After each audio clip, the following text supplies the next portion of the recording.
Bismillahirrahmanirrahim. Let's start off our discussion with the next subsection, which is the subsection of nucleus. So nucleus के introduction के बारे में हम बात करते हैं. सो इंट्रोडक्शन के पॉइंट ऑफ व्यू से न्यूक्लियस को हम control room of the cell भी कहते हैं, क्योंकि सेल के अंदर जो डिफरेंट एक्टिविटीज़ हो रही होती हैं अल्टीमेटली वो न्यूक्लियस से कंट्रोल हो रही होती हैं. और ये किस तरह से न्यूक्लियस से कंट्रोल हो रही होती हैं इसको हम आगे चल के डिस्कस करेंगे. And secondly now let's talk about the location, shape and number of the nucleus. So location के हवाले से जो न्यूक्लियस है ये एनिमल सेल्स में सेंट्रल इन पोजीशन है. ये क्यों सेंट्रल है? क्योंकि वहाँ पे कोई भी ऐसी चीज़ नहीं है जो कि न्यूक्लियस को किसी साइड पे पुश करे, जैसा कि प्लांट सेल्स के केस में है. तो प्लांट सेल्स में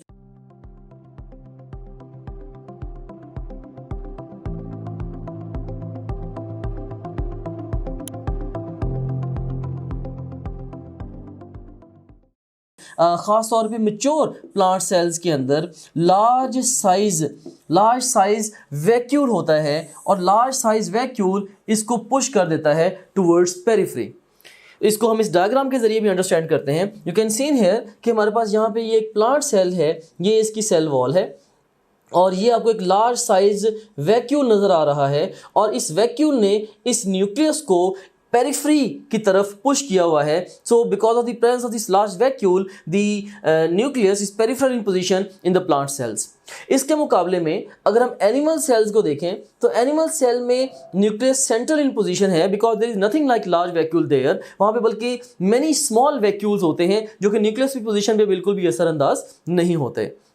हाँ, अगर कोई प्लांट सेल ऐसा हो जो कि मैच्योर प्लांट सेल नहीं है तो उसके अंदर भी लार्ज वैक्यूल नहीं होगा, क्योंकि लार्ज वैक्यूल ये मैच्योर प्लांट सेल ही का फीचर है.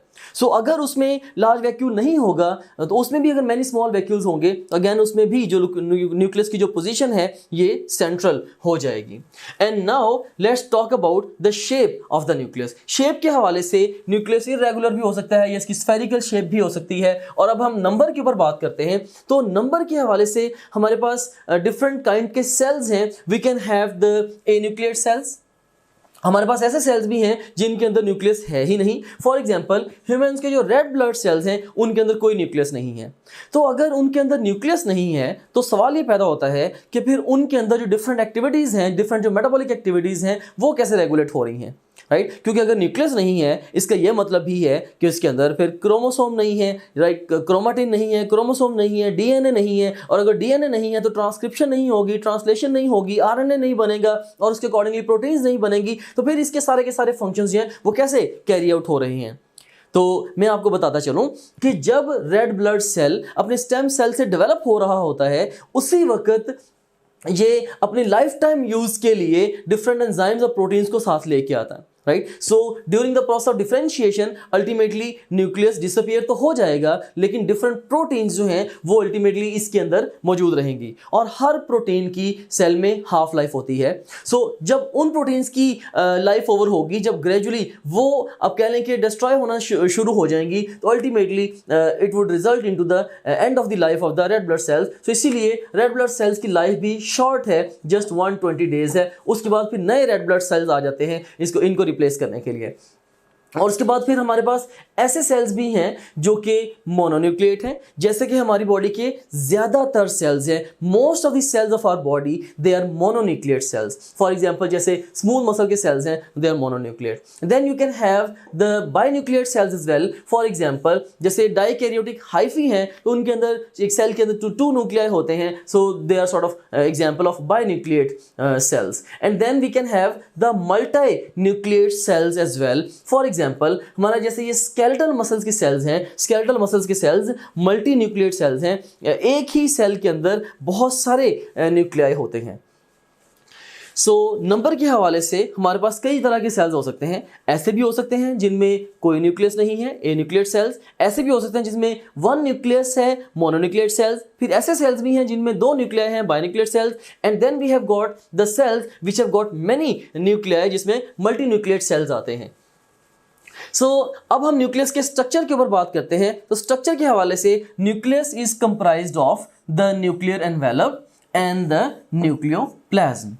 अब जो न्यूक्लियोप्लाज्म है in turn it's comprised of the nucleolus and the chromatin. अब हम इन एंटिटीज को वन बाय वन डिस्कस करते हैं। So now let's first of all talk about the nuclear envelope. Nuclear envelope basically this is a double membrane, right? Do you remember the structure of the cell membrane? से अगर ये हमारे पास cell membrane है जिसमें एक lipid bilayer है और different proteins embedded हैं in a mosaic manner in that lipid bilayer, तो न्यूक्लियर मेम्ब्रेन जो है ये डबल मेम्ब्रेन है। सो अगर सेल मेम्ब्रेन ही को अगर आप दोहरा कर लेंगे तो जो मेम्ब्रेन बनेगी सॉर्ट ऑफ, वो आप कह सकते हैं कि वो न्यूक्लियर मेम्ब्रेन है या न्यूक्लियर एनवेलप है। सो ये डबल मेम्ब्रेन है, पहली बात। एंड सेकेंडली ये पोरस मेम्ब्रेन होती है। तो ये एक पैराडॉक्सिकल फैक्ट है अबाउट दिस मेम्ब्रेन कि इसके अंदर पोर्स है। न्यूक्लियर मेम्ब्रेन में पोर्स है और पोर्स वो पॉइंट्स हैं जहां पे आउटर और inner membrane they are continuous with each other. अब जो पोर्स का काउंट है किसी न्यूक्लियर मेम्ब्रेन के ऊपर या न्यूक्लियर एनवेलप पे वो हाईली वेरिएबल है, वो 3 से लेके इवन 30,000 तक पर न्यूक्लियस हो सकता है। अब जो पोर्स का काउंट है ये किसके ऊपर डिपेंडेंट है? जो नंबर ऑफ पोर्स हैं, जो काउंट है पोर्स का, number of pores on the nuclear envelope, this is directly related with the metabolic activity of the cell। ऐसे सेल्स जो कि मेटाबॉलिकली बहुत ज़्यादा एक्टिव होंगे उनमें न्यूक्लियर मेम्ब्रेन की जो पोर्स की तादाद होगी वो बहुत ज़्यादा होगी, और ऐसे सेल्स जिनमें जो कि मेटाबॉलिकली इतने ज़्यादा एक्टिव नहीं हैं, राइट, रिलेटिवली लेसर एक्टिव हैं, तो उनमें न्यूक्लियर पोर्स की जो तादाद होगी वो कम होगी। हम इस फोटोग्राफ में भी देख लेते हैं। सो हमारे पास ये देखें कि ये है जी न्यूक्लियर एनवेलप, और इस न्यूक्लियर एनवेलप में ये वो पॉइंट्स हैं जहां पे आउटर और इनर मेम्ब्रेन जो है न्यूक्लियस की, ये दोनों जो मेम्ब्रेन्स हैं वो कॉन्टिन्यूअस है विद ईच अदर, जिनको हम कह रहे हैं दीज आर द पोर्स। और उसके बाद फिर हमारे पास नेक्स्ट है जी न्यूक्लियोप्लाज्म। अब जो न्यूक्लियोप्लाज्म क्या है? Everything enclose in the nuclear envelope, हम उसको बोलेंगे ये क्या है? This is the nucleoplasm. मैं यहाँ पे एक डायग्राम ड्रॉ करता हूँ। जस्ट इमेजिन करें कि हमारे पास ये एक सेल है और इसमें हमारे पास ये न्यूक्लियस है।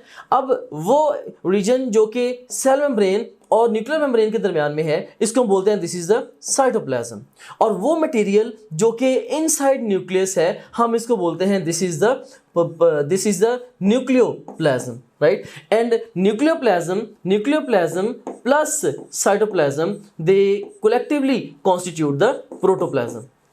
न्यूक्लियोप्लाज्म और साइटोप्लाज्म कलेक्टिवली प्रोटोप्लाज्म बनाते हैं, और इसमें ये जो आउटर सेल मेम्ब्रेन है इवन ये भी चूंकि लिविंग मैटर है सेल का, सो इसको भी हम प्रोटोप्लाज्म में इंक्लूड करते हैं। हाँ, अगर सेल वॉल प्रेजेंट है किसी सेल की, जैसे कि प्लांट सेल्स के केस में, चूंकि सेल वॉल लिविंग नहीं होती इसीलिए सेल वॉल प्रोटोप्लाज्म का हिस्सा नहीं है। एनीवेज ये जस्ट एक कोरिलेशन था। अब हम फर्दर डिस्कशन करते हैं न्यूक्लियोप्लाज्म के हवाले से। So it includes nucleolus, chromatin material and some miscellaneous substances. अब इसमें न्यूक्लियोप्लाज्म में क्या क्या मटेरियल होता है? इसमें नंबर 1 इसके अंदर न्यूक्लियोलस होगा, मे बी एक या एक से ज़्यादा, और उसके बाद नंबर 2 पे इसमें क्रोमेटिन मटेरियल है, और क्रोमेटिन मटेरियल वो मटेरियल है जो कि सेल डिवीजन स्टार्ट होने पे क्रोमोसोम्स की शक्ल इख्तियार करेगा, और उसके बाद फिर इसमें मिसलेनियस सब्सटेंसेस हैं जैसे कि RNA and ribosomes etcetera. So this is about the nucleoplasm. तो ये एक कंप्यूटराइज फोटोग्राफ है न्यूक्लियस की। इसमें आप देख सकते हैं कि हमारे पास ये न्यूक्लियर एनवेलप है, you can see here this is the nuclear envelope, और इस न्यूक्लियर एनवेलप में जो अंदर ये सारा का सारा मटेरियल एनक्लोज्ड है ये क्या है? This is the nucleoplasm. ये न्यूक्लियोप्लाज्म है, और न्यूक्लियोप्लाज्म में इंटर्न और क्या क्या है? इसके अंदर हमारे पास एक तो क्रोमेटिन नेटवर्क है which will take form of the chromosomes when the cell division will begin. जब सेल डिवीजन स्टार्ट होगी तो ये क्रोमोसोम्स की शक्ल इख्तियार कर जाएगा, और उसके बाद फिर इसके अंदर जो न्यूक्लियोप्लाज्म है इसमें सेकंड जो कंपोनेंट है that is the nucleolus. So this is about the nucleus. इसमें अब आप एक चीज़ और भी नोट करें कि जो न्यूक्लियर मेम्ब्रेन है इसके ऊपर ये डिफरेंट पोर्स भी इस फोटोग्राफ में विजिबल हैं। And here I have got a question for you people. Statement है जी क्वेश्चन की, how many lipid bilayers are crossed by a messenger RNA molecule when it is transported after synthesis from nucleoplasm to the cytoplasm. जब एक messenger RNA का molecule nucleus में बनने के बाद वो जैसे ही आप अपनी topgrade.pk की ब्राउजर ऐप में लॉगिन होंगे, आपको ये हमारा होम पेज नजर आएगा। इसमें ये पहला जो सेक्शन है ये आपके सब्जेक्ट से रिलेटेड मटेरियल का है। सेकंड सेक्शन जो एक्स्ट्रा सपोर्ट और गाइडेंस आपको रिक्वायर्ड है ये उसके हवाले से है। थर्ड जो सेक्शन है ये डिफरेंट की स्टैटिस्टिक्स एंड टॉपग्रेड की, जो कि आपका हमारे पे कॉन्फिडेंस इंक्रीज करेंगे। एंड लास्ट ऑफ ऑल ये एग्जीक्यूटिव समरी है आपकी ओवरऑल प्रिपरेशन की प्रोग्रेस के हवाले से। सो सबसे पहले सेक्शन को हम एक्सप्लोर करते हैं। इसमें से आप किसी भी सब्जेक्ट पे क्लिक करें, से हमारे पास ये सब्जेक्ट्स हैं biology, physics, chemistry, English, logical reasoning. इनमें से किसी भी सब्जेक्ट पे आप क्लिक करें तो आपको उस सब्जेक्ट में उसके वीडियो लेक्चर्स, रिवीजन नोट्स और प्रैक्टिस क्वेश्चन मिले। आप वीडियो लेक्चर्स पे क्लिक करेंगे तो उस सब्जेक्ट के सारे यूनिट्स या सेक्शंस आपके सामने ओपन हो जाएंगे। आप किसी भी सेक्शन को चूज करेंगे, उस सेक्शन के सारे टॉपिक्स ओपन हो जाएंगे।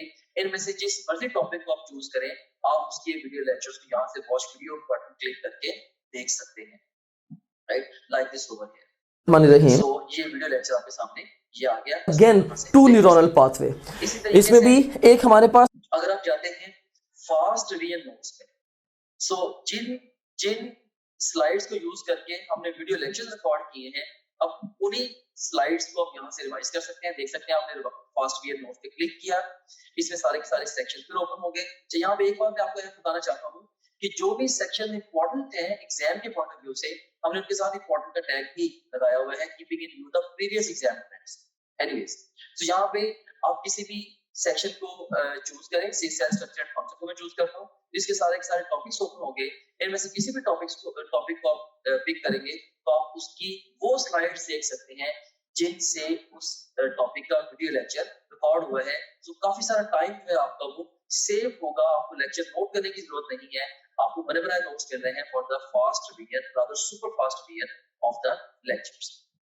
उसके बाद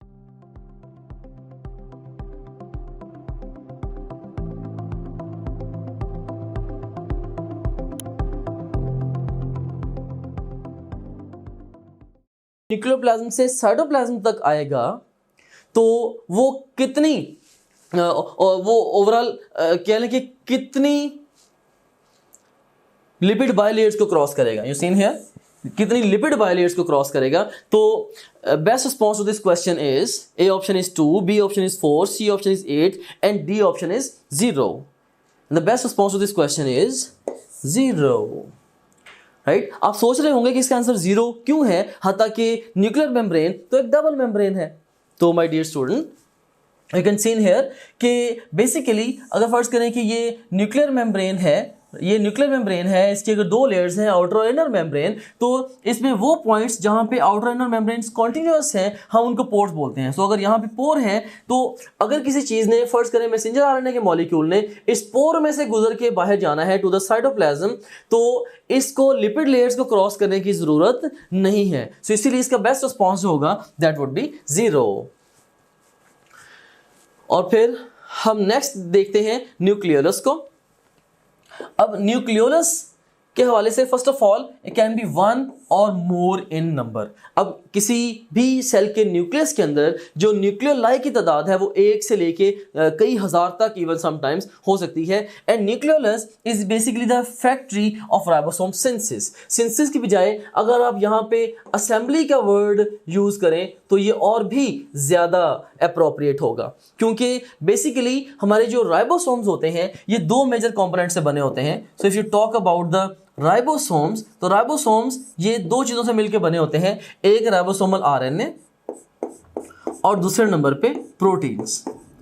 तो राइबोसोमल आरएनए जो है ये तो न्यूक्लियस के अंदर ही ट्रांसक्रिप्शन के नतीजे में बनेगा, जबकि जो प्रोटीन्स हैं, प्रोटीन्स ये दूसरी प्रोटीन्स की तरह ये साइटोप्लाज्म में ट्रांसलेशन के नतीजे में बनेगी with the help of the other ribosomes. So और ये जो प्रोटीन्स हैं फिर इनको दोबारा साइटोप्लाज्म से न्यूक्लियर पोर से गुजारते हुए इनको लाया जाएगा इनटू द न्यूक्लियस और फिर अल्टीमेटली जाएंगे to the nucleolus. So nucleolus वो साइट है बेसिकली जहां पे ये प्रोटीन्स और राइबोसोमल आरएनए इनको कंबाइन करके इसको राइबोसोम को असेंबल किया जाता है। सो हम ये कह सकते हैं कि nucleolus is site of the ribosomal assembly. और उसके बाद फिर अब न्यूक्लियोलस के 2 एरियाज हैं। इसमें न्यूक्लियोलस का एक है जी पेरिफेरल ग्रैनुलर एरिया और दूसरे नंबर पे है सेंट्रल फिब्रिल एरिया। जो पेरिफेरल ग्रैनुलर एरिया है it contains precursor of the ribosomal subunits, जबकि जो सेंट्रल फिब्रिल एरिया है it contains RNA and the ribosomal DNA. So अगर हम न्यूक्लियोलस को देखें तो न्यूक्लियोलस के स्ट्रक्चर में एक तो पेरिफेरल ग्रैनुलर एरिया है, राइट, ये पेरिफेरल ग्रैनुलर एरिया है जिसके अंदर प्रिकर्सर्स ऑफ राइबोसोमल सब यूनिट्स हैं या मैच्योरिंग राइबोसोम्स हैं यू कैन से, और उसके बाद फिर एक सेंट्रल फिब्रिल एरिया है जिसके अंदर आरएनए और राइबोसोमल डीएनए है। एग्जाम आपसे क्वेश्चन ये पूछ सकता है कि ribosomal DNA is present in which region of the nucleolus, and the best response to this question is central fibril area. Similarly exam आपसे पूछ सकता है कि राइबोसोमल सब यूनिट्स या precursors of ribosomal subunits they are present in which region of the nucleolus, and the best response to this question would B peripheral granular area. So this is about the nucleolus, and here I have got a question for you. Question है जी, ribosomal RNA and ribosomal proteins are present in dash of the nucleolus. A option is peripheral granular area, B option is central granular area, C option is central fibril area, and D option is peripheral fibril area. And we know that the best response to this question is peripheral granular area, जैसे कि अभी हमने थोड़ी देर पहले discuss किया है। And here I have got a wide range of questions for you people before proceeding further to the course of discussion of the nucleus. ये कुछ बड़े बेसिक से questions हैं जो कि आपके बहुत सारे बेसिक कॉन्सेप्ट्स को टेस्ट करेंगे न्यूक्लियस के हवाले से। सो इसमें हमारे पास ये ऑप्शंस हैं, ए ऑप्शन जीन है, B option is nucleotide, C option is nucleosome, D option is DNA, E option is mesosome and F option is amino acid. So हमारी पहली स्टेटमेंट है smallest basic unit of heredity is, so smallest basic unit of heredity, and the best response to this question is gene. Best response to this question is gene. And secondly हमारे पास statement है basic functional unit of DNA, कि DNA का जो basic functional unit है वो इनमें से कौन सी एंटिटी है। Again the best response would be gene. DNA की जो मेन फंक्शनिंग है that is because of the gene. So gene ही बेसिकली डीएनए के फंक्शनल यूनिट्स भी हैं। अब नेक्स्ट स्टेटमेंट है हमारे पास basic structural unit of nucleic acids. अब न्यूक्लिक एसिड्स हमारे पास दो तरह के हैं, जैसे डीएनए भी है और आरएनए भी है। तो डीएनए और आरएनए इन दोनों के जो बेसिक स्ट्रक्चरल यूनिट्स हैं they are the nucleotides. So beta would be the best response to this question. अब नेक्स्ट हमारे पास स्टेटमेंट है basic functional unit of chromosome is, basic functional unit of chromosome. अब chromosome का basic functional unit पूछा गया है, तो क्रोमोसोम का भी जो बेसिक फंक्शनल यूनिट है at the end of the day this is gene. So alpha would be the best response to that question. फिर नेक्स्ट हमारे पास स्टेटमेंट है basic structural unit of chromosome. अब इसका आंसर जीन हो सकता है? नो, अब इसका आंसर जीन नहीं है। ये क्रोमोसोम का जो बेसिक स्ट्रक्चरल यूनिट है वो है न्यूक्लियोसोम। यू नो कि स्ट्रक्चरल यूनिट वो होता है जिसके बार बार रिपीट होने से वो पर्टिकुलर एंटिटी बने। सो सिर्फ और सिर्फ जैसे सिर्फ जीन्स के रिपीट होने से या सिर्फ डीएनए के रिपीट होने से या मेसोसोम या माइटोसिस के रिपीट होने से क्रोमोसोम नहीं बनेगा। हमें पता है कि क्रोमोसोम किस चीज से बना हुआ है, क्रोमोसोम्स ये डीएनए और प्रोटीन से बना हुआ है, राइट। सो इसका जो स्ट्रक्चरल यूनिट होगा वो भी कोई ऐसी एंटिटी होगी जो कि डीएनए और प्रोटीन दोनों से मिलकर बनी है। और न्यूक्लियोसोम हमें पता है कि न्यूक्लियोसोम के स्ट्रक्चर के अंदर डीएनए और प्रोटीन दोनों मौजूद हैं। So nucleosome would be the best response to this question. Next हमारे पास स्टेटमेंट है which of the following is hereditary material. अब इनमें से हेरिडिटरी मटेरियल कौन सा है, and the answer to this question is delta. DNA is the hereditary material, at least this is true in most of the cases. कुछ exceptions हैं इसकी, for example viruses में sometimes RNA is the hereditary material instead of the DNA. Generally speaking, biology में DNA ही hereditary material है, लेकिन कुछ RNA viruses में RNA hereditary material के तौर पे एक्ट करता है। और इसके अलावा फिर प्रियॉन्स आपने स्टडी की होंगी, तो जो प्रियॉन्स हैं, prions is the only time in biology where you would see कि कैरेक्टरिस्टिक्स के लिए कोडिंग जो है वो प्रोटीन्स के पास है, ना कि डीएनए के पास है, राइट। सो ये मेजर एक्सेप्शन थी, otherwise generally speaking DNA is the hereditary material.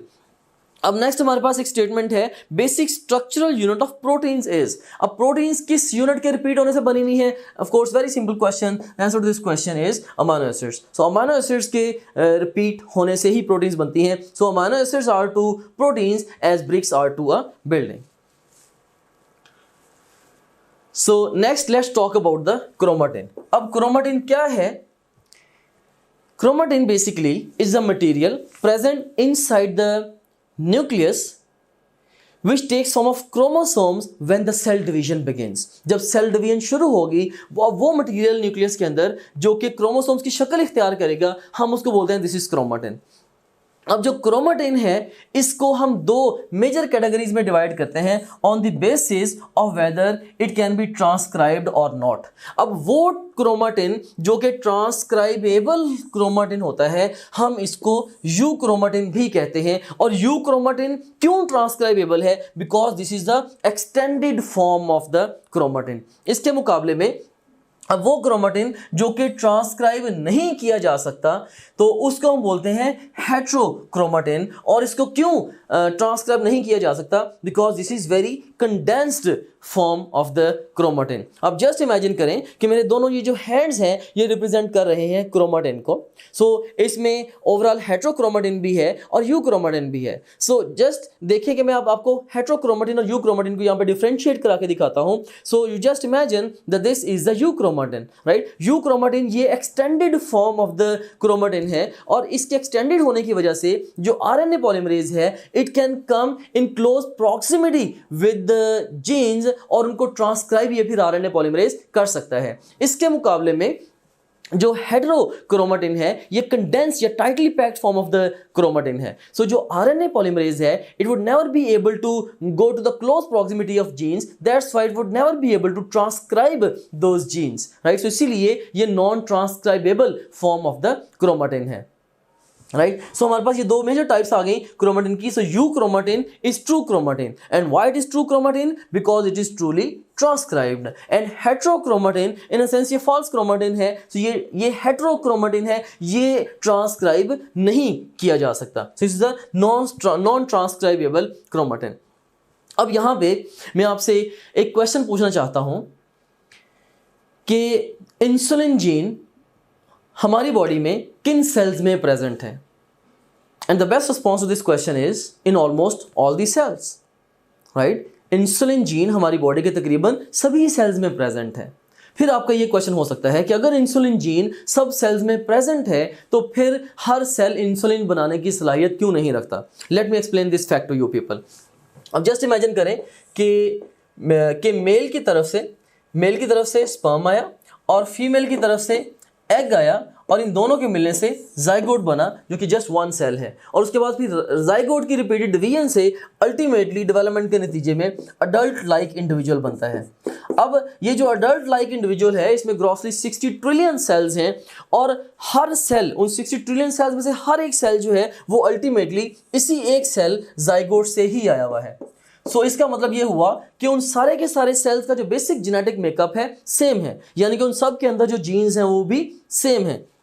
अब सवाल ये पैदा होता है कि फिर ये जो डिफरेंट सेल्स हैं इनका स्ट्रक्चर और फंक्शन डिफरेंट क्यों है? And the answer to this question is during the process of development ultimately different cells different directions में डिफरेंशिएट हो जाते हैं और उसके नतीजे में अब कह लें कि जो डिफरेंट सेल्स में डिफरेंट जीन्स हैं वो यू क्रोमेटिन या हेट्रोक्रोमेटिन में चली जाती हैं। सो अगर हम इंसुलिन जीन की बात करें कि क्यों beta cell of pancreas insulin बना पाते हैं जबकि और बाकी बॉडी के जितने भी सेल्स हैं वो इंसुलिन नहीं बना पाते, क्योंकि बीटा सेल ऑफ पैंक्रियाज के अंदर इंसुलिन जीन यू क्रोमेटिन के अंदर प्रेजेंट है। इसके मुकाबले में जो बाकी जितने भी सेल्स हैं उन सब में इंसुलिन जीन मौजूद तो है लेकिन वो हेट्रोक्रोमेटिन में है, इसीलिए वो ट्रांसक्राइबेबल नहीं है। अगर वो जीन ट्रांसक्राइब नहीं हो सकती लिहाजा वो ट्रांसलेट भी नहीं हो सकती, लिहाजा जो सेल्स जिन सेल्स में इंसुलिन जीन हेट्रोक्रोमेटिन में है all the cells other than the beta cells of pancreas, so उनके अंदर इंसुलिन नहीं बनेगी। सो ये यू क्रोमेटिन और हेट्रोक्रोमेटिन के कॉन्सेप्ट को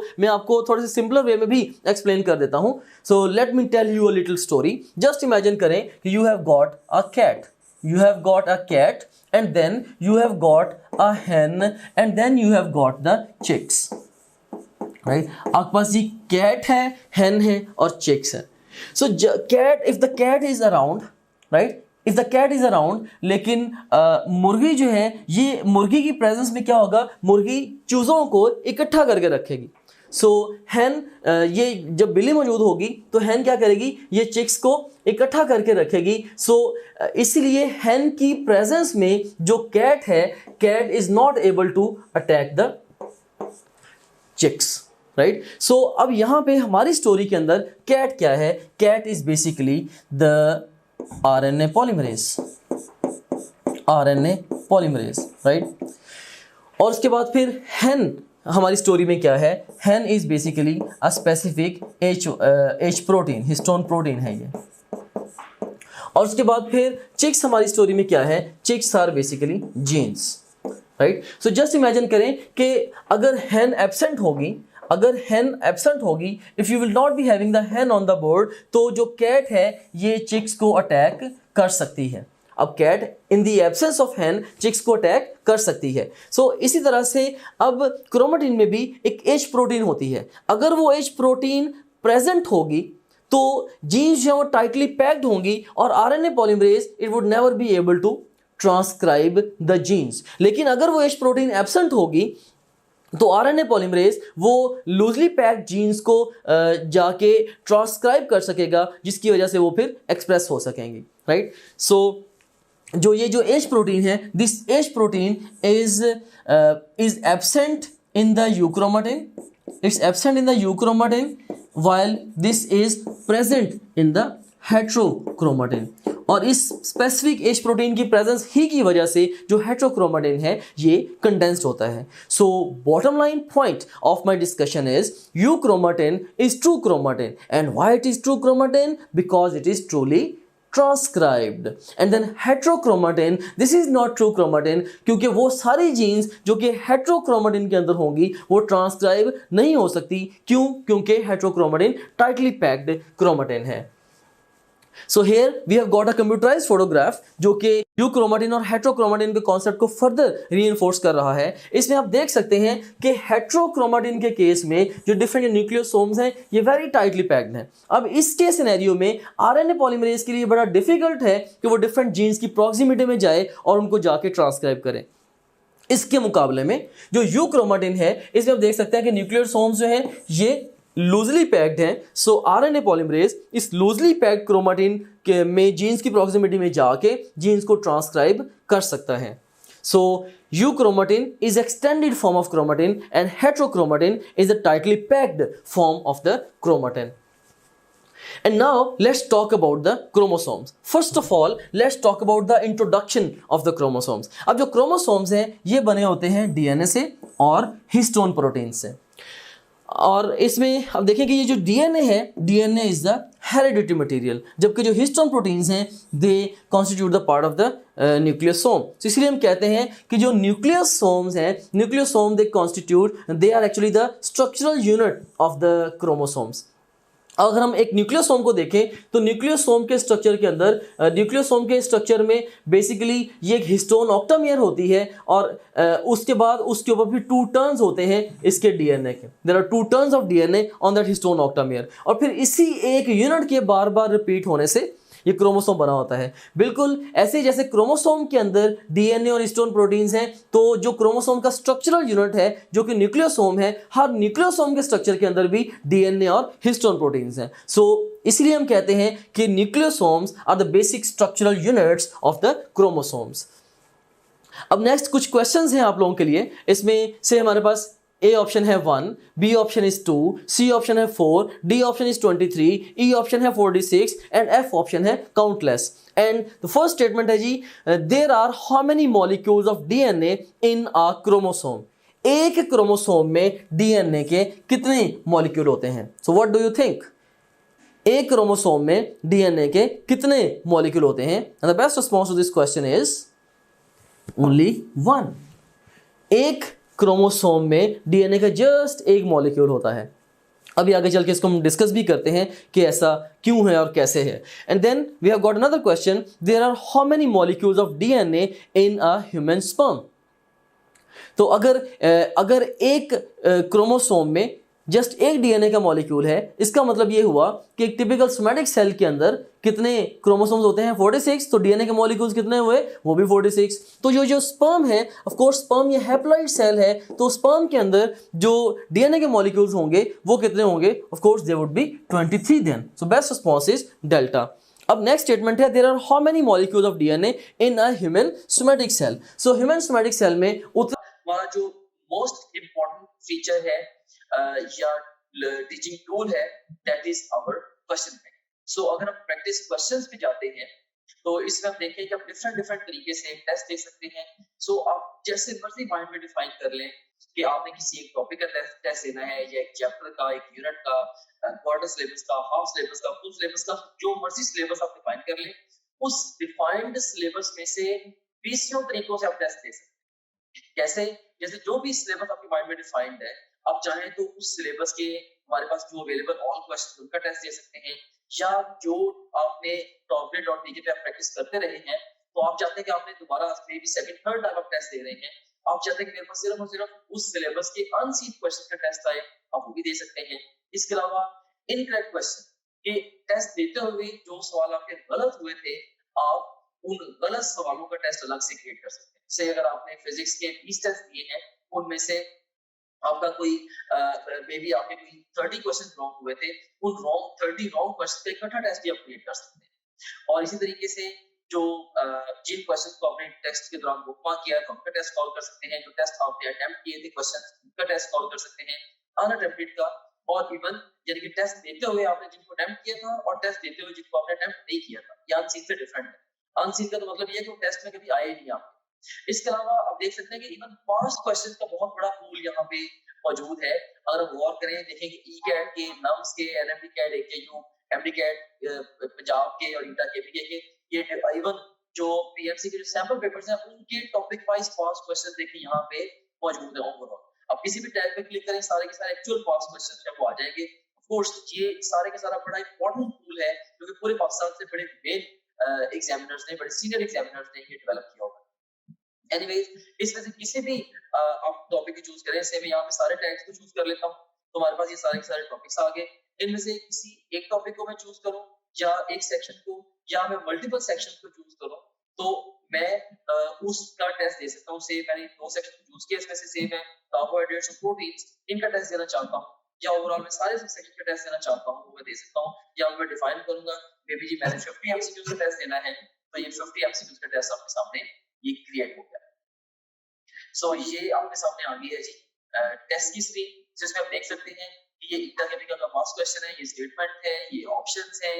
इसमें ओवरऑल ये देखिए कि इसमें अगर आपने क्लिक किया तो आपका ये करेक्ट आंसर भी सामने आ गया। अगर आप इसकी एक्सप्लेनेशन देखनी है तो वो भी आप देख सकते हैं।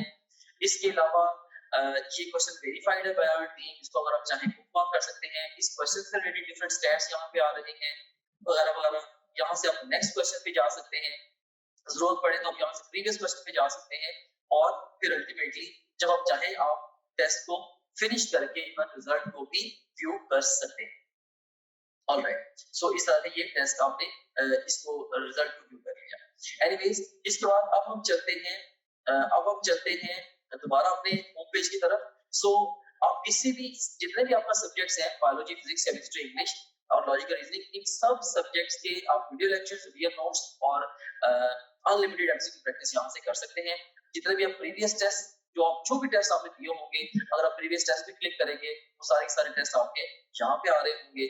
इसके अलावा जो आपकी जो ओवरऑल प्रोग्रेस है, उसकी जो डिटेल है, वो सारी की सारी यहाँ पे आ रही है। डिफरेंट सब्जेक्ट में आप कैसे जा रहे हैं, डिफरेंट सब्जेक्ट्स में, डिफरेंट चैप्टर्स में और डिफरेंट टॉपिक्स में आप कैसे जा रहे हैं, वो सारी की सारी डिटेल यहाँ पे आ रही है। इसके अलावा फुल लेंथ पेपर्स हैं, जो कि जस्ट लाइक रियल एग्जाम है। यहाँ से किसी भी फुल लेंथ पेपर को किसी भी टाइम पे लॉन्च कर सकते हैं, अपनी तरीके शुरू में या इवन मिड सेशन में जाके नियर द एग्जाम आप इन एफएलपीस को जब चाहे आप अटेम्प्ट कर सकते हैं। उसके बाद फिर सपोर्ट मटेरियल है, इसमें इनको वीडियो रिव्यूज हैं, डिफरेंट जो स्टूडेंट्स हैं जिन्होंने टॉप ग्रेड से पढ़ा, वो आपको गाइड कर रहे हैं। हमारे सिस्टम के हवाले से भी, ओवरऑल तैयारी के हवाले से भी आप उन बच्चों से गाइडेंस ले सकते हैं। इसके अलावा हमारे टेस्टिमोनियल्स हैं, जो पूरे पाकिस्तान में हजारों स्टूडेंट्स हमसे पढ़ रहे हैं, वो हमारे बारे में क्या कहते हैं, उसकी डिटेल यहाँ पे आप देख सकते हैं। इसके अलावा सिलेबस यहाँ पे गिवन है। अगर आप कंटेंट देखना चाह रहे हैं हमारे कोर्स का, वो सारे के सारे यहाँ पे ओवरऑल जो विजिबल है। And in addition to that study schedules बड़ा एक अहम फीचर है, अहम मॉड्यूल है। इसमें 90 डेज, 60 डेज, 30 डेज और इवन 50 डेज का एनएमटी का स्केड्यूल मौजूद है। आप अपनी नीड के अकॉर्डिंगली जिस मर्जी स्केड्यूल को फॉलो कर सकते हैं, डिपेंडिंग अपॉन कि आप टाइम फ्रेम में किस जगह पे खड़े हैं। अगर आप एग्जाम, आपका 1 महीने के बाद एग्जाम है, ऑफ कोर्स आप 30 डेज वाला प्लान फॉलो करेंगे। अगर आपके एग्जाम में 2 हफ्ते रहते हैं तो आप 15 दिन वाला प्लान फॉलो करेंगे एंड सो ऑन। तो इसमें हमने आपको ये बताया है स्केड्यूल्स के अंदर ये गाइड किया है कि आपने गिवन टाइम को बेस्ट यूटिलाइज कैसे करना है। फिर इसके अलावा डाउनलोड्स का सेगमेंट है, जो भी डिफरेंट इंपॉर्टेंट कंटेंट है आपसे रिलेटेड, वो सारे के सारे आपको डाउनलोड्स में मिल जाता है। और इसके अलावा गाइडेंस वीडियोस काफी सारी इसके अंदर पड़ी हुई हैं, जो कि मैंने खुद रिकॉर्ड करके इसके अंदर डाली है। इसमें बहुत सारे हवालों से जनरल गाइडेंस आप इन वीडियो से ले सकते हैं। सो ये था हमारे पास ये हमारे पास गाइडेंस वीडियोस का ये सेगमेंट था। ओके, सो दिस वाज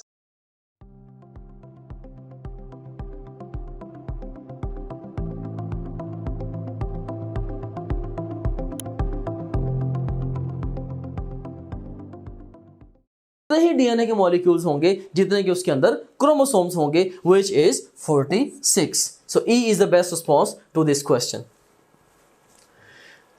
यहाँ पे इस फोटोग्राफ के जरिए मैं जो क्रोमोसोम का डिटेल स्ट्रक्चर है उसको एक्सप्लेन करने लगा हूँ। जस्ट इमेजिन कि हमारे पास ये क्रोमोसोम्स हैं। So this is a chromosome here. अब इस क्रोमोसोम के एक छोटे से सेगमेंट को एनलार्ज करके हम देख रहे हैं, तो इसके अंदर हमें ये सुपर कॉइलिंग नजर आ रही है।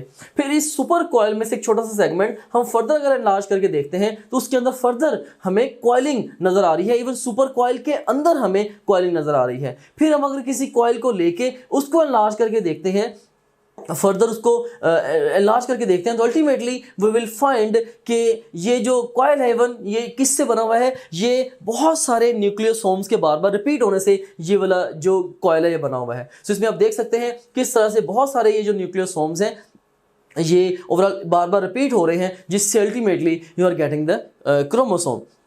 लेकिन यहाँ पे एक चीज़ और भी नोटिस करने वाली है, और वो ये है कि हर न्यूक्लियोसोम में देख सकते हैं कि एक सेंट्रल कोर है हिस्टोन प्रोटीन्स की, और उसके बाद फिर एक उसके ऊपर 2 टर्न्स है डीएनए के। So DNA and central histone collectively they are constituting the nucleosome.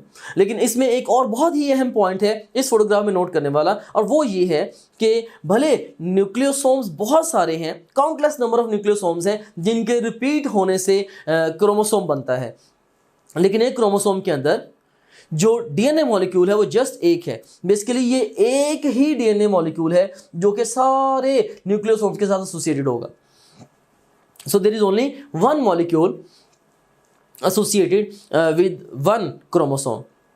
और फिर इसी एक डीएनए मॉलिक्यूल के डिफरेंट जो सेगमेंट्स हैं वो डिफरेंट प्रोटीन्स के लिए कोड करते हैं, और हम उन सेगमेंट्स को नाम देते हैं किसका, हम उन सेगमेंट्स को जीन्स का नाम देते हैं। राइट। सो इसका मतलब ये हुआ कि एक डीएनए मॉलिक्यूल के अंदर कई दफ़ा सेवरल थाउजेंड जीन्स भी हो सकती हैं। So this is a computerized photograph which is actually tending to explain the structure of the nucleosome, या न्यूक्लियोसोम के स्ट्रक्चर को फर्दर इलेबोरेट करने के लिए ये फोटोग्राफ है। And you can seen here, इस फोटोग्राफ में आपको ये जो रेडिश डिस्कलरेशन के ये जो एंटिटीज़ नज़र आ रही हैं, basically they are constituting the histone octamers. Right. So nucleosome के स्ट्रक्चर में ये हिस्टोन ऑक्टामियर है, और हर हिस्टोन ऑक्टामियर जो है वो रैप्ड है by the 2 turns of DNA. So you can seen here, ये जो ब्लू कलर का आपको नज़र आ रहा है ये हर हिस्टोन ऑक्टामियर पे 2 टर्न्स हैं डीएनए के, और ये जो 2 टर्न्स हैं ये भी एक और डिफरेंट हिस्टोन प्रोटीन है। इस हिस्टोन प्रोटीन ने इन 2 टर्न्स को इसके ऊपर स्टेबलाइज भी किया हुआ है। और यहाँ पे एक और इंपॉर्टेंट फीचर आप देख सकते हैं कि भले न्यूक्लियोसोम्स डिफरेंट है, सो this is one nucleosome and this is another nucleosome and this one is another nucleosome, तो न्यूक्लियोसोम्स डिफरेंट भी हैं, लेकिन एक ही डीएनए मॉलिक्यूल है जो कि डिफरेंट न्यूक्लियोसोम्स के ऊपर ही रैप्ड है। और हमने इसको भी डिस्कस किया था कि बेसिकली एक क्रोमोसोम में एक ही डीएनए मॉलिक्यूल होता है। ऑफ कोर्स उसके अंदर may be millions and billions of nucleosomes present हैं, लेकिन एक ही डीएनए मॉलिक्यूल होगा जो कि कॉन्टिन्यूस होगा, और वही एक ही DNA molecule different nucleosomes different histone octamers के ऊपर रैप्ड होगा और डिफरेंट न्यूक्लियोसोम्स के साथ एसोसिएटेड होगा। Now let's move on to the next slide.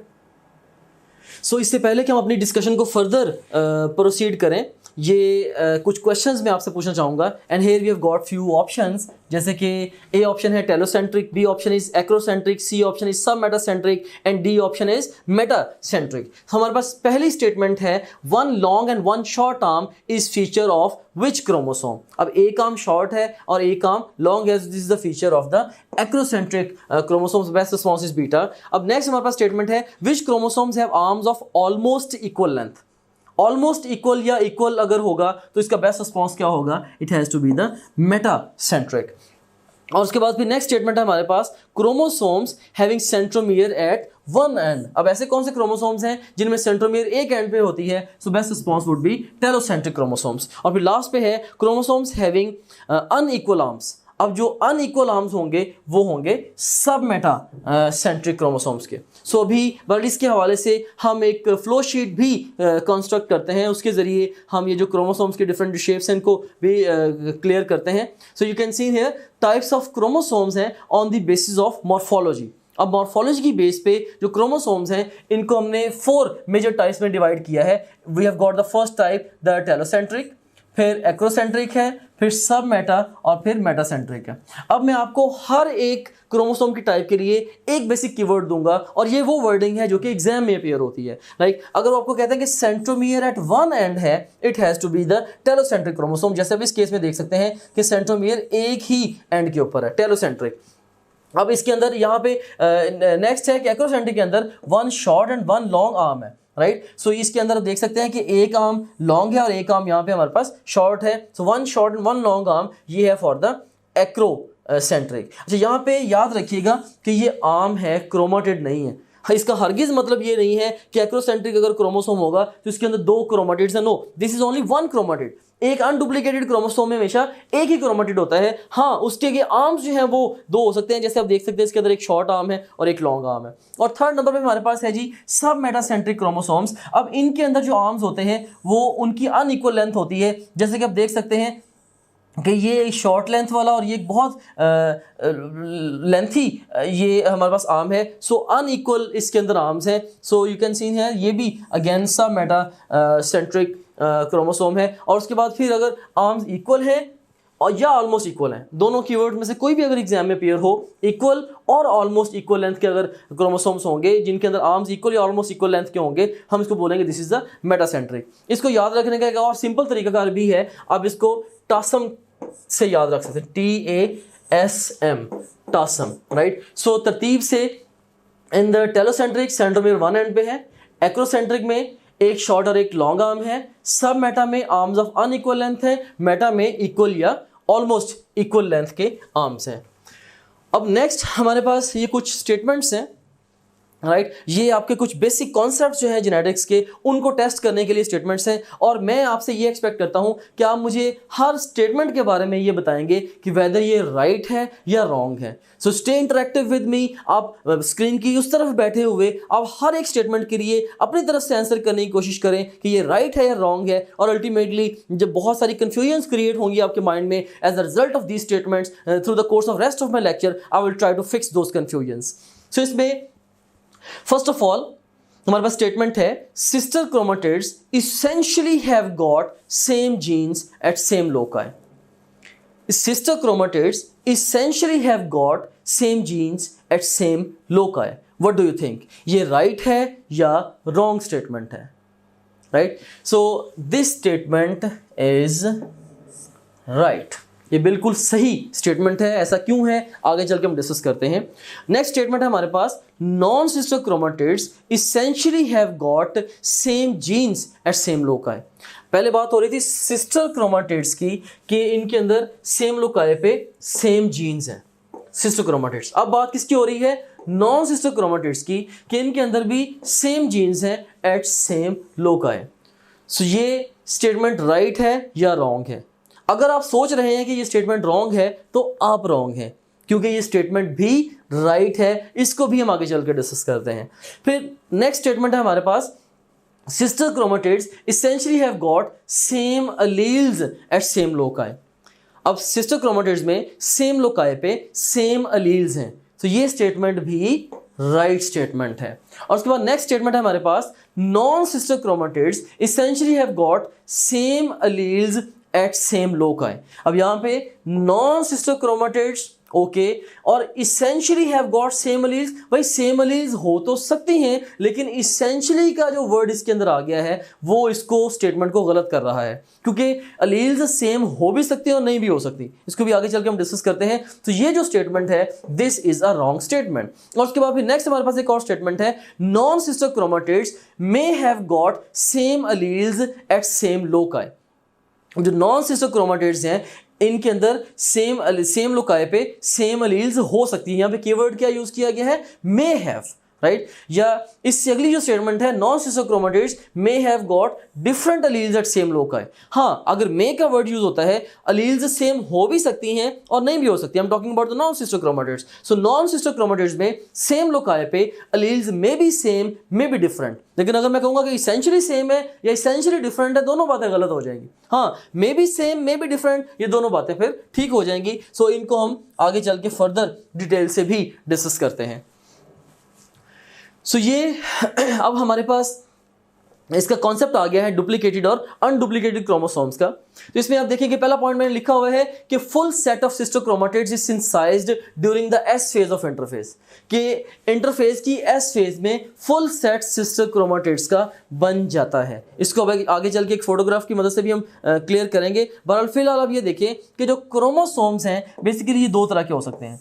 We can have the unduplicated chromosomes on board and then we can have the duplicated chromosomes. और इनके ये नंबर्स हैं, ये नंबर्स एट द मोमेंट मैं आपको ये चाहता हूं कि नंबर्स को आप मेमोराइज कर लें। आगे चल के मैं आपको इनकी अंडरस्टैंडिंग डेवलप करने के लिए कुछ फोटोग्राफ्स भी दिखाऊंगा, फिर इन्हीं नंबर्स की अंडरस्टैंडिंग भी डेवलप हो जाएगी। रिमेंबर डियर स्टूडेंट्स, बायोलॉजी में बहुत सारा स्टफ ऐसा है जिसको मेमोराइज करना पड़ता है। I agree with that, but your memory should also be powered by your understanding.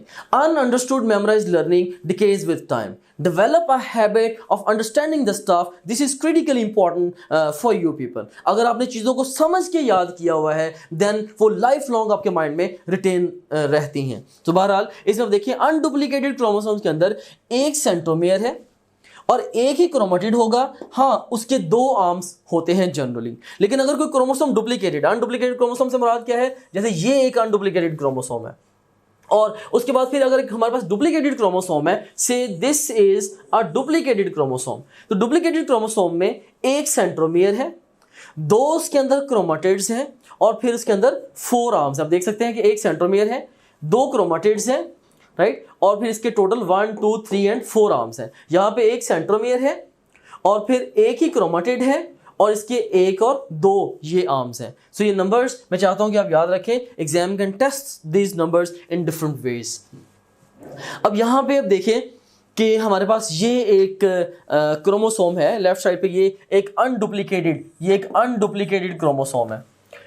और ये अनडुप्लीकेटेड क्रोमोसोम ऑफ कोर्स जब ये रिस्पेक्टिव सेल, फर्स्ट करें कि ये एक माइटोटिकली डिवाइडिंग सेल है और जब ये वाला जो सेल है ये इंटरफेज में होगा और इंटरफेज के एस फेज से जब ये गुजरेगा तो अल्टीमेटली एस फेज के दौरान सिस्टर क्रोमेटिड्स बनेंगे। So as a result of DNA replication, यहाँ पे रेप्लिकेशन से मुराद डीएनए की रेप्लिकेशन है। As a result of DNA replication during the S phase of the cell cycle, S phase of the interphase, of course ये duplication it takes place, right. और इसमें as a result of that sister chromatids बन जाते हैं। सो ये chromosome हो गया duplicate. अब सिस्टर क्रोमेटिड्स के बारे में एक बात याद रखिएगा, sister chromatids are identical to each other. Sister chromatids they are identical to each other, ये बिल्कुल हूबहू एक जैसे हैं, यानी कि इनमें कोई डिफरेंस नहीं होगा, 100% सेम। जिसका ये मतलब भी है they would be having the same genes at same loci as well as the same alleles at same loci, right. मिसाल के तौर पे फर्ज करें कि अगर यहाँ पे फर्ज करें कि एक क्रोमेटिड के ऊपर अगर कैपिटल टी है और दूसरे क्रोमेटिड पे सेम लोकस के ऊपर भी लाजमी तौर पे कैपिटल टी होगा और ये दोनों ही सेम लोकाई पे देखें जीन्स तो हैं ही सेम, तो जीन्स तो सेम ही हैं, दोनों हाइट की जीन्स हैं, लेकिन अलील्स भी 100% सेम है। क्यों? क्योंकि we are talking about the sister chromatids. So as for sister and as for same genes and same alleles, remember this. उसके बाद अब हम देखते हैं एक और सिनेरियो देखते हैं। फर्स्ट करें कि हमारे पास ये क्रोमोसोम नंबर से क्रोमोसोम पेयर नंबर 1 है, राइट। क्रोमोसोम का ये पेयर नंबर फर्स्ट करें कि 1 है। जस्ट इमेजिन, और हम कहते हैं कि ये होमोलोगस क्रोमोसोम्स है। If these are homologous chromosomes, अब देखें कि अगर रेप्लिकेशन होगी होमोलोगस क्रोमोसोम्स की, तो ओवरऑल ये क्रोमोसोम अगर रेप्लिकेट होंगे तो इसमें देखिए एक ही पेयर के अगर दोनों मेंबर्स रेप्लिकेट हो गए, राइट, एक ही पेयर के दोनों मेंबर्स में अगर डीएनए रेप्लिकेशन हुई है, तो इसके नतीजे में अगेन देखेंगे हर क्रोमोसोम के सिस्टर क्रोमेटिड्स बन जाएंगे। हर क्रोमोसोम, फर्ज करें कि ये जो दो हैं आपस में, ये दोनों भी सिस्टर क्रोमेटिड्स हैं, लेकिन ये दोनों भी आपस में सिस्टर हैं, लेकिन ये दोनों सिस्टर्स आपस में क्या है, these are non sisters, right. So non sister chromatid कौन से होते हैं, देखिए याद रखें कि सिस्टर क्रोमेटिड्स को हम सिस्टर इसलिए कहते हैं, they are attached to the same centromere. अब देखें ये सिस्टर क्रोमेटिड्स हैं, क्यों, क्योंकि सेम सेंट्रोमियर के साथ अटैच्ड हैं, राइट। सिमिलरली ये दोनों आपस में सिस्टर क्रोमेटिड्स हैं, क्यों, क्योंकि ये भी सेम सेंट्रोमियर से अटैच्ड हैं। लेकिन एक ही होमोलोगस पेयर के अंदर वो क्रोमेटिड्स जो सेम सेंट्रोमियर से अटैच ना हो, उनको बोलते हैं these are the non sister chromatids. ये नॉन सिस्टर क्रोमेटिड्स हैं। अब नॉन सिस्टर क्रोमेटिड्स में सेम लोकाई पे जीन्स तो हमेशा सेम होंगी। मिसाल के तौर पे अगर फर्ज करें कि इधर अगर हाइट की जीन है, तो इधर भी सेम लोकस के ऊपर हाइट ही की जीन होनी चाहिए, right. So let me erase the ink ताकि इसको मैं फर्दर भी क्लियर कर सकूं। अब देखें कि अगर फर्ज करें कि इधर अगर इधर फर्ज करें कि कैपिटल टी है, तो यहाँ पे भी कैपिटल टी है, लेकिन यहाँ पे मे बी स्मॉल टी है, यहाँ पे भी स्मॉल टी होगा, क्योंकि सेम जो सिस्टर क्रोमेटिड्स हैं उनके ऊपर अलील्स भी सेम होनी है। लेकिन देखेंगे अगर फर्ज करें कि इधर कैपिटल टी है और इधर फर्ज करें कि सेम लोकस के ऊपर स्मॉल टी है, तो ये दोनों अलील्स तो हाइट की जीन की ही है ना, तो लिहाजा नॉन सिस्टर क्रोमेटिड्स में सेम लोकाई पे जीन्स हमेशा सेम होंगी, alleles may be same may be different. Alleles same भी हो सकती हैं, अलील्स डिफरेंट भी हो सकती हैं। So this is the concept of the sister and the non sister chromatids.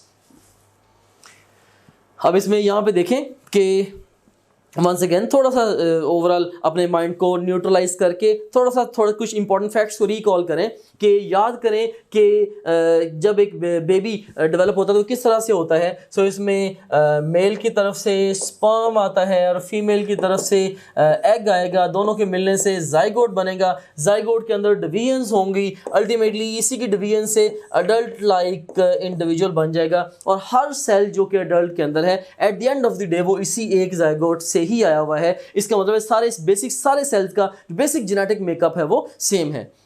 और ये भी आप देखें कि इसमें अगर 46 क्रोमोसोम्स हैं तो 23 क्रोमोसोम्स फादर की तरफ से आए थे और 23 क्रोमोसोम्स मदर की तरफ से आए थे।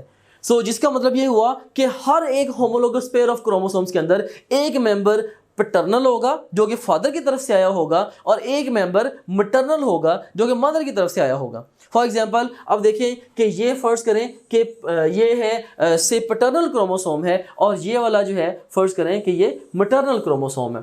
तो इन दोनों की जब डुप्लीकेशन होगी, से ये मैटरनल और पैटर्नल क्रोमोसोम जब दोनों डुप्लीकेट हुए, तो अब ये as a result of duplication हमारे पास क्या बने हैं, सिस्टर क्रोमेटिड्स। लेकिन अब अगर हम मैटरनल और पैटर्नल क्रोमोसोम्स के क्रोमेटिड्स को आपस में रिलेट करेंगे तो ये आपस में दोनों क्या हो जाएंगे, non sister chromatids. I hope कि अब आपके माइंड में ये जो सिस्टर और नॉन सिस्टर क्रोमेटिड्स का कॉन्सेप्ट है ये इफेक्टिवली क्लियर हो गया है। तो डियर स्टूडेंट्स, अब हम क्रोमोसोम्स के कॉन्सेप्ट को थोड़ा सा कोरिलेट करते हैं विद द सेल साइकिल, क्योंकि कई दफ़ा एग्जाम क्वेश्चंस पूछता है आपसे कोरिलेशन के, जिसमें वो क्रोमोसोम्स के काउंट का या क्रोमोसोम्स के अंदर सिस्टर या नॉन सिस्टर क्रोमेटिड्स का या नंबर ऑफ क्रोमेटिड्स के कॉन्सेप्ट्स को रिलेट कर रहा होता है with the different phases of the cell cycle. For example exam आपसे क्वेश्चन पूछ सकता है कि at the end of the S phase of the interphase each chromosome would be having how many chromatids, right. या इसी तरह से exam आपसे पूछ सकता है कि एक सेल अभी अभी अगर माइटोसिस के नतीजे में बना है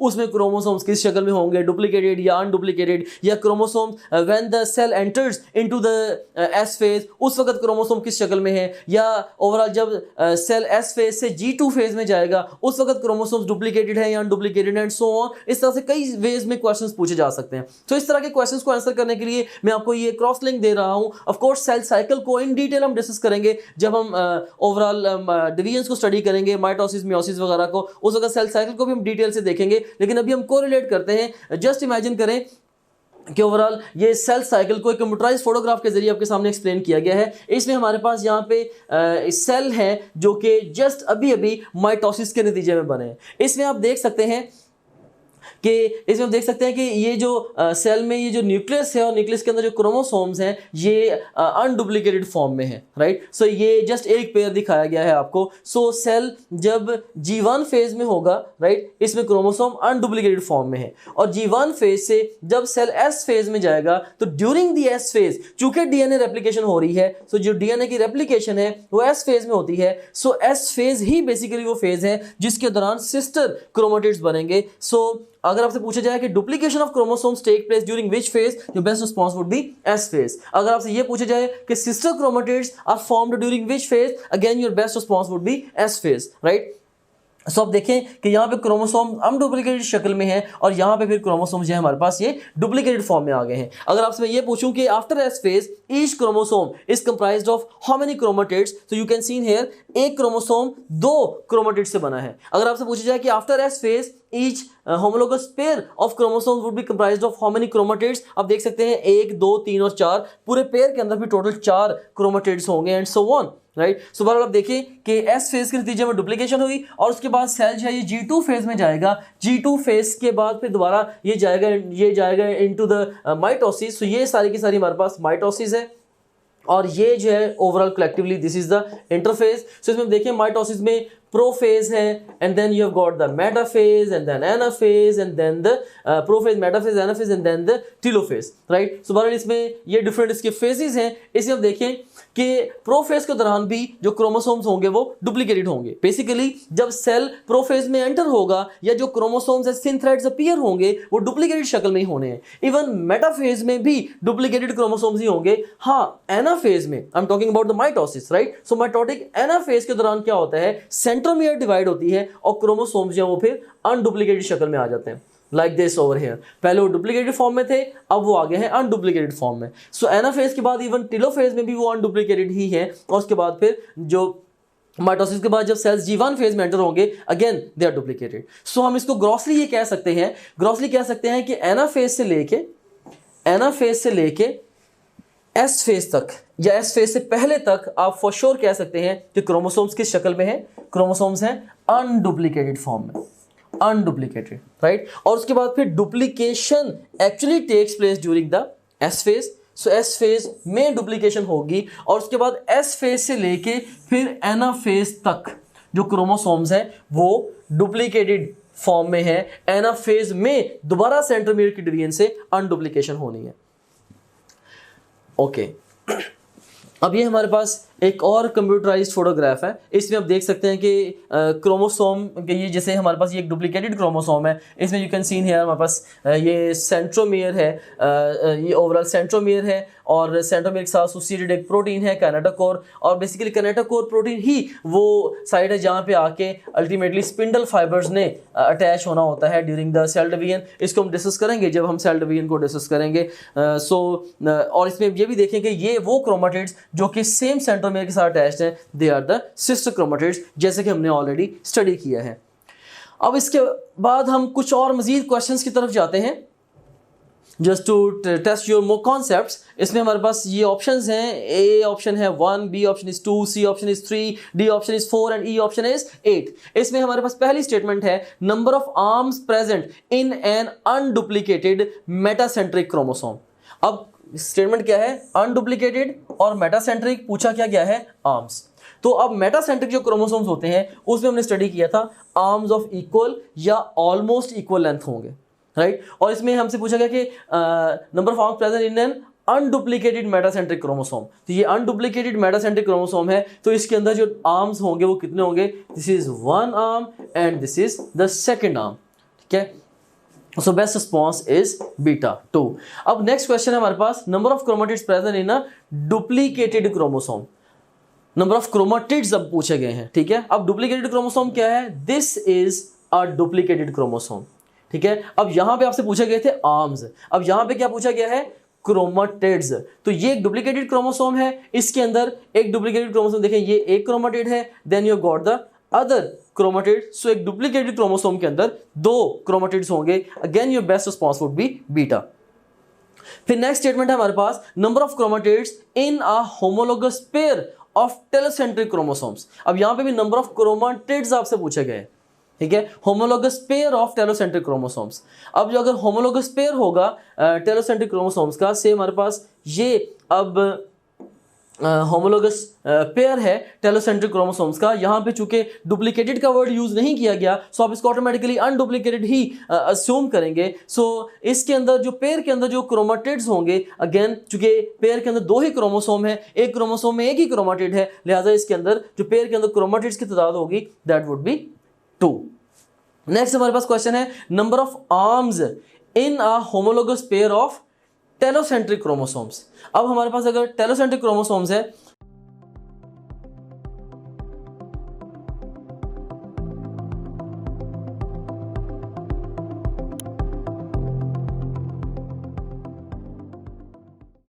तो उसके अंदर नंबर ऑफ आर्म्स कितने हैं, तो अगर इसके अंदर जो आर्म्स होंगे, चूंकि इनमें आर्म होता ही एक टेलोसेंट्रिक क्रोमोसोम में एक ही आर्म होता है, तो इसके अंदर आप देखें कि इसके अंदर भी एक आर्म ये हो गया, एक आर्म ये होगा, क्योंकि टेलोसेंट्रिक क्रोमोसोम में एक ही आर्म होता है और एक ही क्रोमाटिड होता है, जबकि बाकी क्रोमोसोम्स के केस में आर्म दो होते हैं लेकिन जो क्रोमाटिड होता है वो एक होता है, राइट। सो यहाँ पे आप देख सकते हैं कि इसके अंदर चूंकि number of arms in a homologous pair of telocentric chromosomes पूछा गया है, तो इसके अंदर क्रोमाटिड्स भी दो ही हैं और इसका मतलब है कि आर्म्स भी दो ही होंगे। इसका आंसर भी क्या होगा, 2, राइट। सो इसमें हमारे पहले क्वेश्चन में वंस अगेन इसको देखें, number of arms present in an unduplicated metacentric chromosome 2 थे, फिर number of chromatids present in duplicated chromosome वो भी हमने देखा 2 थे, और उसके बाद फिर number of chromatids in homologous pair of telocentric chromosomes, तो उसका आंसर भी हमारे पास 2 था, और उसके बाद फिर लास्ट पे number of arms in homologous pair of telocentric chromosomes, उसके आंसर भी 2 है। So answer to all these questions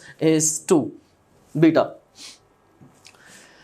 अब नेक्स्ट हमारे पास जी फंक्शंस हैं इसके न्यूक्लियस के। अभी हम न्यूक्लियस को डिस्कस कर रहे थे, तो न्यूक्लियस के अंदर ही अब डिस्कशन हमारी चली थी इसके ऊपर, क्रोमोसोम्स के ऊपर। हमने क्रोमोसोम्स के बारे में बहुत कुछ सीखा, हमने डुप्लीकेटेड अनडुप्लीकेटेड क्रोमोसोम्स को अंडरस्टैंड किया, हमने सिस्टर नॉन सिस्टर क्रोमेटिड्स के कॉन्सेप्ट को अंडरस्टैंड किया, हमने क्रोमोसोम्स के डुप्लीकेशन अनडुप्लीकेशन को सेल साइकिल के साथ हमने इसको रिलेट करना सीखा, एंड हमने बहुत सारे फाइन कॉन्सेप्ट्स को जनरेट किया। उसके बाद बहरहाल अब हम इसके फंक्शंस की तरफ आते हैं न्यूक्लियस के। So you can seen here के फंक्शन में it contain the chromatin for controlling all activities of cell. भाई सेल की जितने भी एक्टिविटीज हैं वो कंट्रोल ही यहाँ से होनी है, क्यों, बाय द सेंट्रल डॉगमा। क्यों, क्योंकि हमें पता है कि भाई जितनी भी एक्टिविटीज हैं अल्टीमेटली एक्टिविटीज के अंदर प्रोटीन्स इन्वॉल्व होनी है। प्रोटीन्स ने कहाँ से बनना है, मैसेंजर आरएनए से बनना है, और मैसेंजर आरएनए ने अल्टीमेटली कहाँ से बनना है, उसने जीन से बनना है। जीन्स कहाँ पे प्रेजेंट है, क्रोमोसोम में प्रेजेंट है। क्रोमोसोम कहाँ पे है, ऑफकोर्स वो न्यूक्लियस के अंदर है, वो क्रोमाटिन की शक्ल में है, लेकिन वो क्रोमोसोम्स बन जाएंगे जब सेल डिवीजन स्टार्ट होती है। सो बहरहाल इसीलिए हम कहते हैं कि इसके अंदर चूंकि क्रोमाटिन है और क्रोमाटिन के अंदर ही अल्टीमेटली क्रोमोसोम्स में डीएनए के अंदर फिर जीन्स हैं, तो लिहाजा हम कहते हैं कि इसने सारी की सारी एक्टिविटीज़ को कंट्रोल करना है। तभी हमने स्टार्ट ऑफ द लेक्चर में भी कहा था कि न्यूक्लियस जो है हमारा ये control room of the cell है। और उसके बाद नेक्स्ट आप देखें कि इसके अंदर जो न्यूक्लियोलस भी मौजूद है, which is the assembly of site of the assembly of ribosomes. याद रखें ये कीवर्ड यहाँ पे असेंबली यूज़ किया गया है, सिंथेसिस यूज़ नहीं किया गया। क्यों, क्योंकि जो राइबोसोम्स हैं ये 2 चीज़ों से मिलकर बने होते हैं, एक राइबोसोमल आरएनए और दूसरे नंबर पे प्रोटीन्स। राइबोसोम्स के सब यूनिट्स होते हैं, लार्जर स्मॉलर सब यूनिट्स। तो बेसिकली जो आरएनए है ये ट्रांसक्रिप्शन से बनेगा, भले ये राइबोसोमल आरएनए ही क्यों नहीं है, ये ट्रांसक्रिप्शन ही से बनेगा। और उसके बाद फिर जो प्रोटीन है, ऑफ कोर्स प्रोटीन ने ट्रांसलेशन से बनना है। फर्स्ट करें अगर ये हमारे पास न्यूक्लियस, ये हमारे पास सेल है, ये हमारे पास न्यूक्लियस है, तो इसके अंदर ये हमारे पास न्यूक्लियोलस है, ठीक है। तो इसमें आप देखें कि यहाँ पे अगर क्रोमोसोम है तो क्रोमोसोम के अंदर डीएनए है, डीएनए की ट्रांसक्रिप्शन से राइबोसोमल आरएनए बनेगा जो कि न्यूक्लियोलस के अंदर आ जाएगा। इस तरह से फिर एक और सेगमेंट होगा जिसकी ट्रांसक्रिप्शन से मैसेंजर आरएनए बनेगा। मैसेंजर आरएनए साइटोप्लाज्म में जाएगा। फर्स्ट करें कि ये मैसेंजर आरएनए है, ये साइटोप्लाज्म में गया, वहाँ जाके ये ट्रांसलेट होगा, ट्रांसलेट होकर जो प्रोटीन बनेगी वो न्यूक्लियर पोर को क्रॉस करके वापस आएगी इनटू द न्यूक्लियोलस। और न्यूक्लियोलस बेसिकली वो साइट है जहाँ पे राइबोसोमल आरएनए और प्रोटीन को कंबाइन करके क्या बना दिया जाता है, राइबोसोम्स। इसीलिए हम कहते हैं कि ये site of assembly of ribosomes है। अगर हम ये कह दें कि ये site of synthesis of ribosomes है तो ये बहुत प्रिसाइज स्टेटमेंट नहीं होगी, क्योंकि ओरिजिनली न्यूक्लियोलस के अंदर जो राइबोसोम्स हैं वो बेसिकली असेंबल हो रहे हैं, right. So as they are getting assembled, so this is the site of assembly of the ribosomes. इसके लिए आप ये भी कह सकते हैं कि जो फैक्ट्री ऑफ राइबोसोम असेंबली है वो दैट इज न्यूक्लियोलस। लेकिन कई दफ़ा एग्जाम में इस तरह से भी स्टेटमेंट आ जाती है कि फैक्ट्री ऑफ राइबोसोम सिंथेसिस, तो स्टिल अगर आपको फिर ऑप्शन में प्रेजेंटेड है न्यूक्लियोलस तो आप इसको आंसर कर सकते हैं। एग्जाम में कई दफ़ा इस तरह के वेग वे में भी क्वेश्चंस अपीयर हो जाते हैं, बट स्टिल द कॉन्सेप्ट जो इसके लिए बेसिक कोर कॉन्सेप्ट है अब वो आपके पास आ गया हुआ है। उसके बाद फिर जो राइबोसोम्स हैं इन टर्न खुद से these are the factories of the protein synthesis. So ये खुद से यू कह रहे हैं कि प्रोटीन सिंथेसिस के लिए रिस्पॉन्सिबल हैं। प्रोटीन सिंथेसिस में ये मेसन्स का रोल प्ले करते हैं। These are the factories of protein synthesis. So once again factories of ribosome synthesis nucleolus and the factory of protein synthesis ribosomes. So dear students, that's all about the subsection of nucleus. I hope that you have enjoyed the process of learning the different concepts of nucleus with me, and I hope that you have learned to approach nucleus in a different way, in a very broader perspective. हमने maximally कोशिश की है हम बहुत सारी चीज़ों को correlate करके आपके सामने present करें। बहुत सारे I hope कि मैंने जो core concepts हैं आपके उनको clear किए हैं, बहुत सारे missing links को मैंने आपस में जोड़ा है। तो ये basically जो मेरे ये वाले जो lectures हैं cell biology के, ये critically important हैं। If you want to learn biology from me, तो ये जो cell biology वाले मेरे lectures हैं, you should be having a good hold on these lectures, क्योंकि ये सेल बायोलॉजी की अंडरस्टैंडिंग प्री रेक्विजिट है, राइट। उसके बाद जितने भी सेक्शन या सब सेक्शन मैंने डिस्कस करने हैं बायोलॉजी के, उनको उनकी डिस्कशन के लिए बार बार मुझे सेल बायोलॉजी के डिफरेंट कॉन्सेप्ट्स की ज़रूरत पेश आनी है, इसलिए मैं यहाँ पे इतनी डिटेल से आप लोगों को चीज़ें करा रहा हूँ। सो अब आपने लेक्चर सुन लिया है, अब आपका काम ये है कि आप हमारी वेबसाइट पे जाएं, वहाँ पे जाके इसके फास्ट रिवीजन नोट्स के ज़रिए ये सारे हाई यील्ड फैक्ट्स को रिवाइज करें, ज़रूरत पेश आती है इनको क्रैम करें, अपने टेक्स्ट बुक को रीड करें। उसके बाद फिर आप हमारा वहाँ से टेस्ट क्रिएट करके डिफरेंट इसके टेस्ट दें न्यूक्लियस के सेक्शन में से। जो जो क्वेश्चन आपके गलत हों उनकी एक्सप्लेनेशंस को आप देखिए, नहीं समझ आती है आप उनकी जो ओवरऑल जो डिटेल उनसे रिलेटेड वीडियो लेक्चर जो है, जैसे ये मैं लेक्चर डिलीवर किया है, उसको दोबारा देखें। सो ये ओवरऑल पूरे के पूरा हमारा ज़बरदस्त सिस्टम है जो कि आपको इफेक्टिव वे में एग्जाम के लिए प्रिपेयर करेगा। सो इंशाल्लाह you will enjoy the process of learning with us. और अगर आप हमारे ऊपर ट्रस्ट करेंगे, trust is very much required from your side on us, because we know that our system is concrete. हमने रिसर्च करके बहुत डिफरेंट वे में काम किया है, डेवलप किया है, just for sake of you people, and we want you to get through the exam. Remember that you have joined top grade not just to pass, rather you have joined top grade so as to excel. So आपने excel करना है, आपने top करना है, आपने आगे बढ़ना है, आपने extraordinary performance देनी है। You're not just an average student, you're not just another guy. So आप माइंड में ये चीज़ रख के स्टडी करें कि टॉप ग्रेड के साथ, कि इंशाल्लाह आपने पूरे प्रोविंस में टॉप करना है और आपने बेस्ट रिजल्ट्स देने हैं, and it will bring honour to you as well as to us. Thank you very much.